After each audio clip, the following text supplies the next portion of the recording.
ngaji lagi. Oh iya. Ngaji tentang surat Al-Hadid. Besi.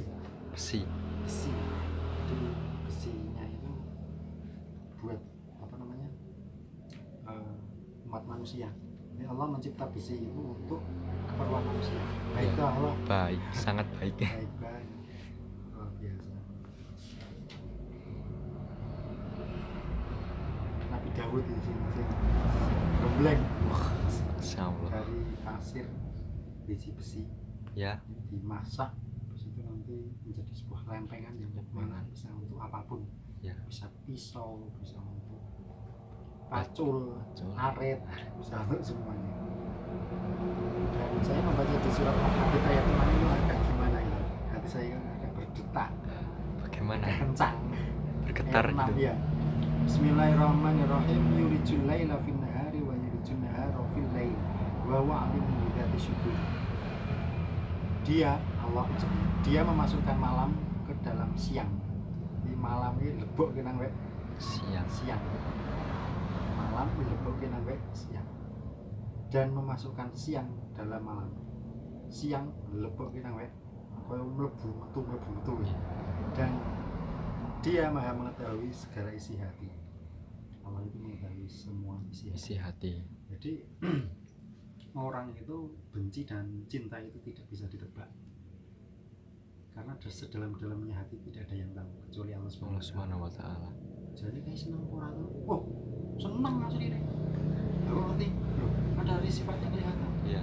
Jadi sifat orang itu mencerminkan isi. Kalau dia mengatakan tidak, berarti dia tidak sesuai dengan isi hati. Allah tahu loh. Iya. Karena dia yang memasukkan malam ke dalam siang. Ini ngerti, datanya sudah diinput oleh Rokib dan Atid bahwa hatinya suka tapi raganya tidak. Itu tidak sesuai, namanya orang munafik. Tidak sesuai. Tapi kalau hatinya suka, raganya suka, itu orang yang sesuai dengan apa yang diharapkan oleh Allah. Karena apa?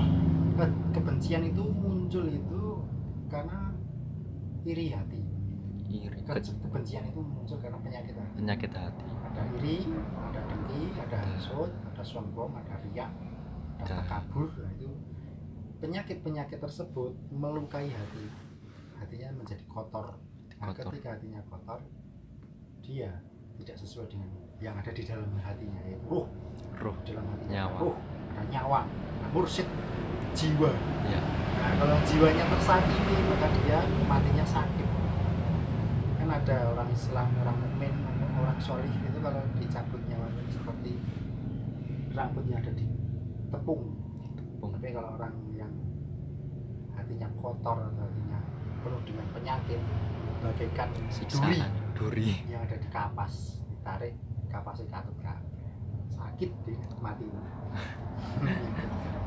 Ayat selanjutnya, ayat 7. Berimanlah kamu kepada Allah dan Rasulnya.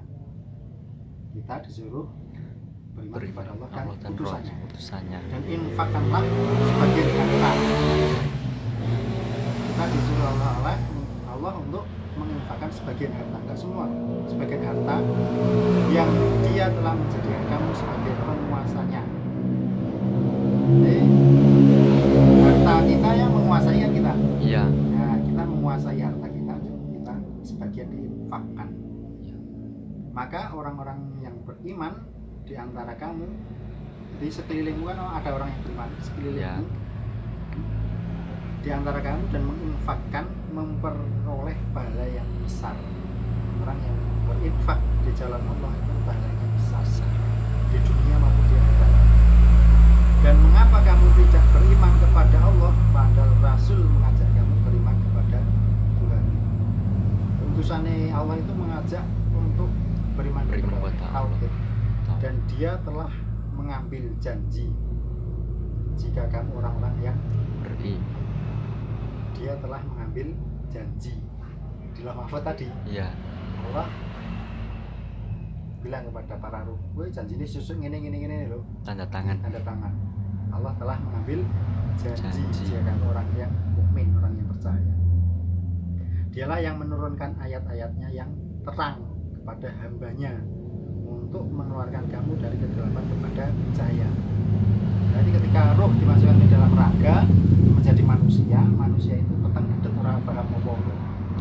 artinya ya donya, padahal di lain itu kan luar biasa. Luar biasa, Nah, subhanallah. dengan kitabnya ayat suci Al-Quran, dengan Al-Quran itu nanti orang jadi paham sebenarnya kayak ngono Diterangkan kembali. kegelapan kepada jalan.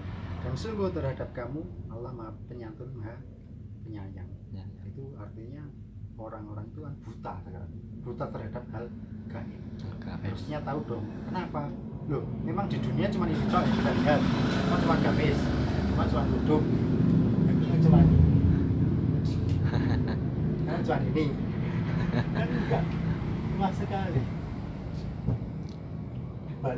Di balik semuanya itu kan ada yang tak terlihat. Ada yang gaib. Kalau orang sudah dikasih cahaya, artinya di sini di ayat 9, minal dzulumati ilan nur, minal dzulumati ilan nur, wa innallaha bikum laraufur rahim. Allah akan memberi cahaya dari kegelapan tersebut kepada orang yang gelap, artinya orang yang nggak tahu apa-apa dari hal gaib. Dan sungguh terhadap kamu Allah Maha Penyantun dan Penyayang. Yang ayat 10-nya, dan mengapa kamu tidak menginfakkan hartamu di jalan Allah padahal milik Allah semua pusaka langit dan bumi. Jadi pusakane Gusti Allah sing langit dan bumi punya Allah semua. Subhanallah. Pusaka itu sesuatu yang luar biasa. Ya, Pusaka. pusaka. Tidak sama orang yang menginfakkan di antara kamu dan berperang sebelum penaklukan. Mereka lebih tinggi derajatnya daripada orang-orang yang menginfakkan dan berperang setelah itu. Jadi besok itu ketika jaya, Islam jaya di Nusantara itu, harkat martabatnya lebih tinggi yang Lebih ketika tinggi. susah daripada orang yang sudah enak, gitu. Berbalik itu ya keadaannya. Dan berperang setelah itu. Dan Allah menjanjikan kepada masing-masing mereka yang lebih baik. Makanya Allah itu berjanji kepada orang-orang golongan kanan yang lebih baik. Yang lebih baik. Dan Allah maha teliti apa yang kamu kerjakan. Karena apa? Al-Hadid itu kan besi. Besi. Itu termasuk pasukan-pasukan besi. Ya, Pasukan-pasukan yang luar biasa, tangguh. Bahkan menendang besi pun nggak sakit karena dia pasukan besi. Nah, sebelumnya di Waqiah membahas tentang kiamat dan 3 golongan kanan, kiri, dan dan terdahulu. orang terdahulu. Yang ayat 11, man dzalladzi yuqridu qardan hasanan fayudha'ifahu lahu wa lahu ajrun karim. Barang siapa meminjamkan kepada Allah dengan pinjaman yang baik, maka Allah akan mengembalikannya berlipat ganda dan baginya pahala yang mulia. Di masa sulit, musim pandemi seperti ini kok mau Berinfak, berinfak, sedekah. wah itu susah, Allah akan melipat gandakan. Ayat 11. Karena ayat ini kan turun zaman dahulu tapi juga untuk sekarang. Ya. Kita sambungkan, nyambung dong. Artinya apa? Bahwa di surat Al-Hadid itu ada 2 macam makna. Yang pertama adalah besi yang nyata, Ya. yang Allah bikin untuk keperluan manusia. Keluar manusia. Yang kedua filosofinya adalah besi tersebut adalah sebuah pasukan tempur yang tidak terkalahkan. Ya, Kalau disambungkan dengan hadis berarti Al-Mahdi beserta rombongannya itu tidak bisa dikalahkan karena besi dia. besi. Maka kita mulai hari ini harus cinta besi supaya kita menjadi golongannya Al-Mahdi. Ada? Ya. Kan nggak tahu Al-Mahdi kapan turunnya, di mana sekarang. Nanti ketika kita dijumpai dengan Al-Mahdi kita menjadi pasukan. Menjadi golongan kanan Ashabul Yamin. Sabul Yamin. Harapan saya itu Al-Mahdi turun nanti dan aku bisa ketemu. Ya, Kan sulit untuk mencarinya kan karena dia masih dilindungi oleh Allah, masih diumpetkan. Jadi nanti ketika apa namanya dunia di Indonesia itu mulai pada apa goro-goro, mulai banyak kerusuhan pertikaian. apa Banyak pertikaian di Pertikaian. mana-mana. sekarang udah mulai Sudah ramai. mulai. Kemarin di Surabaya itu rebutan mayit. Oh iya itu. Besok itu katanya mau munculnya PKI kan ngeri, maka pakai menakutkan. Kalau itu terjadi breng goro-goro terjadi 2020. Goro-goro itu kan ramalannya Joyoboyo yang di masa dahulu sama ramalannya Ronggo Warsito itu kan sudah hampir terbukti di era 2020. Tahun kembar itu. Kembar. hati-hati di situ, makanya aku kudu kuat banget. Nek ada apa-apa kan aku setidaknya udah kuat secara fisik toh, nggak lemah. Terus persiapan Sebelum itu terjadi. Kan itu cuma di kota besar, remen kemana-mana. FPI sudah mulai persiapan latihan.